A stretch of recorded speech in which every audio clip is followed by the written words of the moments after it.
Hi friends, welcome to my channel. இன்றைக்கி ஆடி 18ஆம் பேருக்கு. இன்றைக்கி எல்லோரும் நம்ம வீவர்ஸ் எல்லோரும் எல்லா வளமும் எல்லா நலமும் பெற்று வாழணும்னு நம்ம இறைவனை பிரார்த்தனை பண்ணிக்குவோம். இன்றைக்கி நம்ம அதுக்காக இன்றைக்கி ஆடி ஸ்பெஷல் என்ன செஞ்சுருக்கோம் அப்படின்னா, கருப்பு கவுனி அரிசி பொங்கல் செஞ்சுருக்கோம். இனிப்பு போட்டு தான் வெல்லம் போட்டு செஞ்சுருக்கோம். அதுக்கு நான் கருப்பு கவுனி அரிசியை 1/4 கிலோ அளவு எடுத்திருக்கேன். இந்த கருப்பு கவுனி அரிசியில் இல்லாத சத்துக்களே கிடையாது. மெக்னீஷியம், துத்தநாகத்துலேருந்து புரோட்டீன், விட்டமின்ஸ், நார்ச்சத்து, கண்ணுக்கு ரொம்ப நல்லது. அது மாதிரி கொலஸ்ட்ராலை குறைக்க உள்ளது, வெயிட் லாஸ்க்கு நல்லது. ரொம்ப ஒல்லியாக இருக்கவங்களுக்கெல்லாம் நல்ல போன் வெயிட் கொடுக்குறது. இந்த மாதிரி சொல்லிக்கிட்டே போகலாம். கண்ணுக்கு நல்லது, முடிக்கு நல்லது. நிறைய ப்ரோட்டீன், ரிச் ப்ரோட்டீன் இதில் இருக்குது. நம்ம ஒரு மடங்கு அரிசி சாப்பிட்றதுக்கு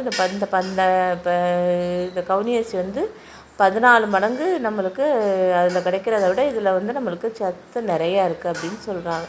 இந்த கருப்பு கவுனி அரிசியை நான் நாள் நைட்டே ஊற வச்சிடணும். நல்லா வாஷ் பண்ணிவிட்டு நம்ம ஊற வச்சு நல்ல தண்ணி ஊற்றி ஊற வச்சு வச்சிடணும். அதுக்கப்புறம் அதை நம்ம அப்படி போட்டோம் அப்படின்னா வேகாது. ரொம்ப விசில் வைக்கிற மாதிரி இருக்கும். அதனால் மிக்சியில் போட்டு 1-2 உடச்சிட்டு நம்ம மிக்சியில் போட்டு குக்கரில் போட்டு ஒன்றுக்கு அந்த ஊற வச்ச தண்ணியும் சேர்த்துக்கணும். அதோட கூடவும் நம்ம தண்ணி குக்கரில் தானே வைக்கிறோம். நல்லா 4-5 மடங்கு தண்ணி சேர்த்து நம்ம நல்லா குக்கரில் விசில் வச்சு நான் 5 விசில் வச்சு எடுத்துக்கிட்டேன். பார்க்க தண்ணியாக தான் தெரியும். இப்போ தான் நாங்கள் குக்கர் திறந்துருக்கே. அதை நல்லா கிண்டி விடும்போது நம்மளுக்கு திக்காயிடும். அதை பாருங்க, நல்லா கிண்டிகிட்டே இப்போ திக்காயிடுச்சு. அதுக்கப்புறம் இதில் நம்ம வெல்லம் கரைசலும் சேர்த்துக்கலாம். வெல்லம் நல்ல சுத்தமான வெல்லமாக இருந்தால் தட்டிட்டு இதிலே சேர்த்துக்கோங்க. மண் எதுவும் இருக்கும் அப்படின்னா நீ தனியாக ஒரு பாத்திரத்தில் தண்ணி ஊற்றி கொதிக்க வச்சு அதை வடிகட்டி சேர்த்துக்கோங்க. அந்த மாதிரி தான் நான் சேர்த்துக்கிறேன். 1/4 கிலோ அரிசிக்கு 250 கிராம் அரிசிக்கு 250 கிராம் வெல்லம் போட்டாலே நம்மளுக்கு நல்ல இனிப்பு கரெக்டாக இருக்கும். இல்லை நல்ல இனிப்பு சாப்பிட்றோன்னா கூட கொஞ்சம் இனிப்பு போட்டுக்கோங்க. தேங்காயை நான் நெய்யில் இந்த மாதிரி கீறிட்டு சின்ன சின்னமாக பல்லாம் நறுக்கி கீறிட்டு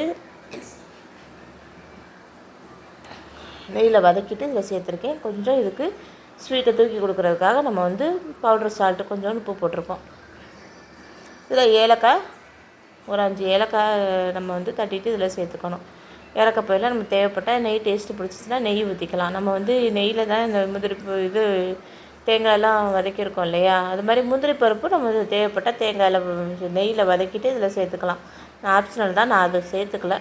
எனக்கு இதோட வாசமே, இந்த அரிசியோட வாசமே நல்லாயிருக்கும். முந்திரி பருப்பெல்லாம் போட்டால் அதனோட வாசம் வந்துடும். இந்த கருப்பு கவுனி அரிசிக்குன்னு ஒரு தனி டேஸ்ட் இருக்குது. அந்த டேஸ்ட்டு முழுசாக வேணும் அப்படின்னா நம்ம இப்படி சாப்பிட்டா தான் நல்லது. இதுலேயே நம்மளுக்கு நிறைய சத்து இருக்குது. நல்லா ஸ்வீட்டாகவும் இருக்கும். நம்ம சாப்பிடும்போது இந்த தேங்காய் பல்லாக இருக்கிறது கடிபடும் போது நம்மளுக்கு ரொம்ப தனி சுவையாக இருக்கும். நீங்களும் இதே மாதிரி செஞ்சு பாருங்கள். இன்றைக்கி ஆடி 18ஆம் பேருக்கு இன்றைக்கி இந்த பொங்கல் தாங்க வச்சுருக்கோம் நம்ம வீட்டில். இது அடிக்கடி வாங்கி நம்ம எல்லாராலையும் சாப்பிட முடியாது. அதே சமயம் இது கொஞ்சம் விலை கூட தான். நம்ம எப்போயாவது ஒரு தடவையாவது வாங்கி சாப்பிட முயற்சி பண்ணணும். தேங்க்யூ.